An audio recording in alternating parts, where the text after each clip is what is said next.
Hey, welcome to the world of Mechieval. Before we jump into today's story, let me give you a quick rundown of what this world is all about. So, Mechieval takes place in an alternate version of Earth. Back during the time of the Black Plague, a group of people, now known as the First Heretics, tried to reach out to forces they didn't really understand.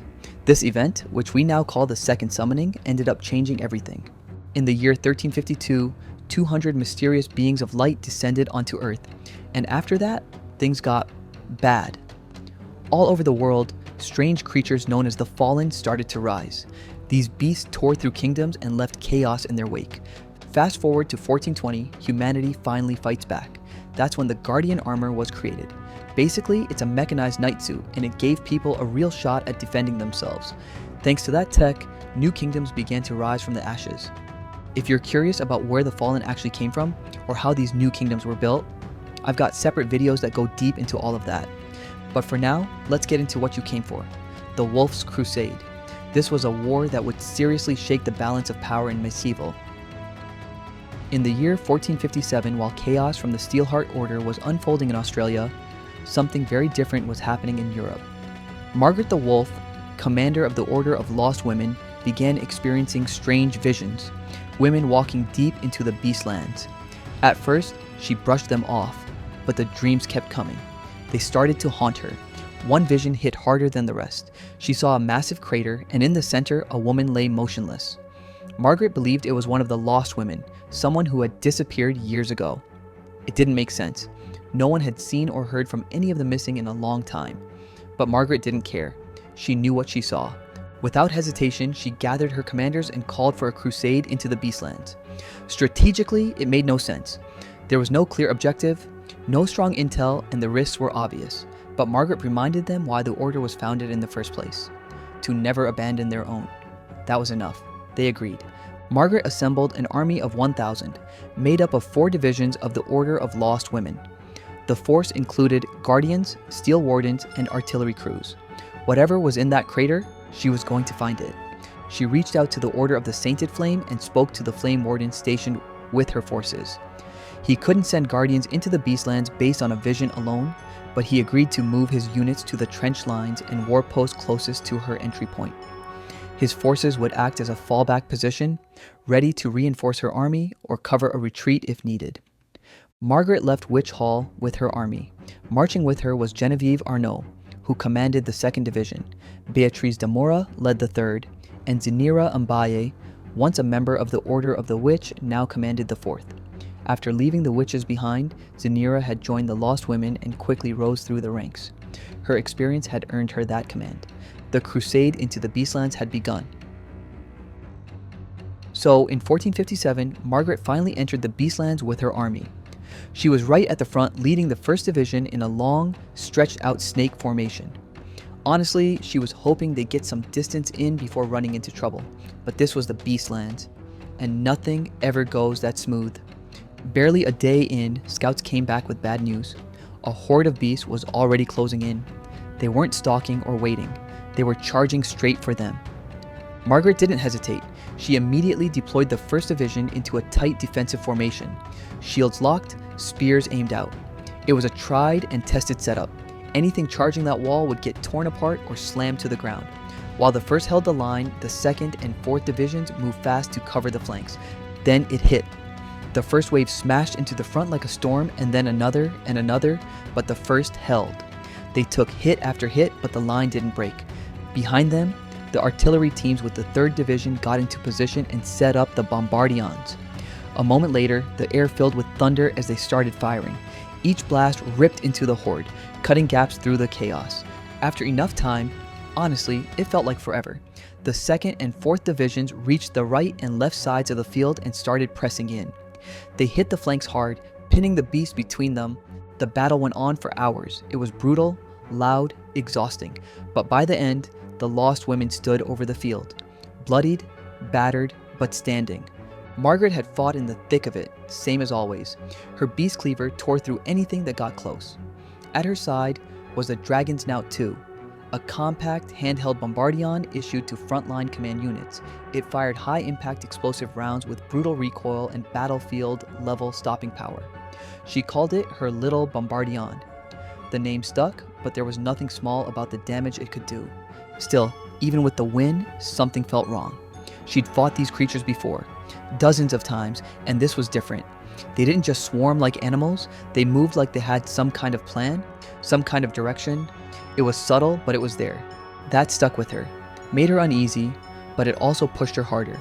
Whatever was in that crater, whatever had pulled her into these visions, she had to see it through. No turning back now. After pushing through days of smaller skirmishes, Margaret and her army finally reached the old walls of Calamont. Once a crown jewel of the French kingdom, now it stood in ruins, half swallowed by the Beastlands, silent and broken. Thanks to the 2nd Division, who had been taking on more of a scout role at this point, the army approached the city carefully. They moved tactically, surrounding the outer walls and unleashing wave after wave of bombard fire. The response was immediate. Beasts poured out in numbers, but the Guardian formations were ready. They held their ground and cut the enemy down as they came. Once the assault ended and the battlefield quieted, Margaret led a small detachment into the city to confirm it was clear. The streets were wrecked, overgrown, and filled with remnants of battles long past, but the beasts were gone. Still, something felt off. It had been too easy. Margaret didn't waste time. She established a defensive perimeter and turned one of the old foundation stones into a message. She carved everything she had learned so far, about the visions, the beasts, the unnatural coordination. And at the bottom, she inscribed a single sentence: "Evil grows when the light shies away." It was a message to the other orders, a warning and maybe a challenge. Over time, too many had grown used to defending, to holding lines and waiting. Margaret wanted to remind them what the orders were meant to be, a force that moved forward. If she failed out there, she hoped someone would find those words and understand what was coming. The army stayed in Calamont for 2 weeks, holding the city while they repaired armor, reloaded supplies, and tended to the wounded. Every day, there were more beast sightings. Every night, more attacks. But they held. By the 14th day, they were ready. They left Calamont behind and pushed deeper into the Beastlands. That same evening, the crater came into view. As the army neared a wide river just before the crater, everything suddenly stopped. The air went still. No birds, no wind, no movement. It was like the entire world froze in place. Zanira noticed it first, the unnatural quiet, and then Margaret felt it too. Something was wrong. Then, from every direction, they started to appear. Beasts, thousands of them, tens of thousands, over 100,000. It wasn't a wave this time, it was a flood, a full-blown siege, and they were all heading straight for them. Margaret didn't flinch. She immediately ordered every division into a shared defensive square. Shields locked, every angle covered. No gaps, no weakness. And somehow, they held. Despite the sheer numbers crashing into them, despite the chaos and noise and fear, the square didn't break. Even when Genevieve fell in the middle of the fight, the formation stayed solid. The line didn't collapse. They kept holding. Then it showed up. Something massive, something twisted and wrong. It didn't charge, it didn't roar, it just walked forward through the horde like it owned the world. Later, it would be named Jolkul, but in that moment, no one had a name for it. Only fear. It spoke, not in any language they could understand, but its voice went straight into their heads. A deep, raw sound that tore through their thoughts. Women began to scream. Some dropped their weapons. Some went mad right there on the field. A few turned on their own, attacking allies in pure panic. Margaret saw it happening, saw the line cracking. She turned to Zanira and grabbed her by the shoulder. She didn't shout. She didn't waste time. She just said what had to be said. Take off your armor, get in the boat and go. Get across the river. Get back to New France and tell them what's coming. Zanira didn't argue. She understood. She pulled off her armor, sprinted to the small wooden boat by the bank and shoved it into the water. Margaret called her most trusted guardians to her side. Together, they held the riverbed, buying time as Zanira climbed in and started paddling away. Margaret stood her ground as the formation collapsed. She kept firing the dragon's knout too, one shot after another, dropping beast after beast as they charged. All around her, the lost women were going down. She didn't move. She fired until the weapon ran dry, the barrel hot and useless in her hand. She dropped it. She kept fighting with the beast cleaver. The bodies piled up, beast and soldier, and still she swung. The ground was slick, uneven, but she didn't back off. More kept coming, and she didn't stop. No retreat, no pause, just one last fight that wouldn't end until she did. From the river, Rhaenyra could still see them, the last of the lost women, surrounded, fighting until they were overrun. Then, Jolkul stepped up to the edge of the river. It didn't chase, it didn't strike, it just looked at her, and spoke again. "Tell them Zorkul is coming." The voice hit her like a hammer. Her ears started bleeding, her vision blurred, but she held on.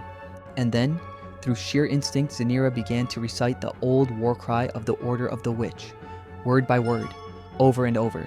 She stayed conscious, just barely, but she was alive. Rhaenyra eventually made it to the war post, exhausted, barely holding herself together, but alive. There, she was met, the Flame Warden. She told him everything: the vision, the crater, the ambush at the river, the fall of the army of lost women led by Margaret, and the thing that called itself Zorkul. He took her seriously. He recorded her account and immediately sent word to the king of New France and Kirin Yaga. But the king didn't believe it. He dismissed the report as the trauma of a broken soldier, said it was impossible, said there was no way an army of 1,000 elite soldiers could be wiped out that fast. And he wasn't about to mobilize the realm based on visions and superstition. That decision would go on to cost thousands of lives. Rhaenyra's warning, ignored and buried, marked the quiet beginning of what would soon explode into open conflict, the First War of Zorkul. And in the next part of Mechieval, we'll cover exactly how that war unfolded, who rose to fight, and how close the world came to collapse. If you're new here, make sure to check out the other videos on the origins of the Guardian armor, the Orders, and the Beastlands themselves. Like, subscribe, and turn on notifications so you don't miss the next chapter in the story of Mechieval. Thanks for watching. I'll see you in the next one.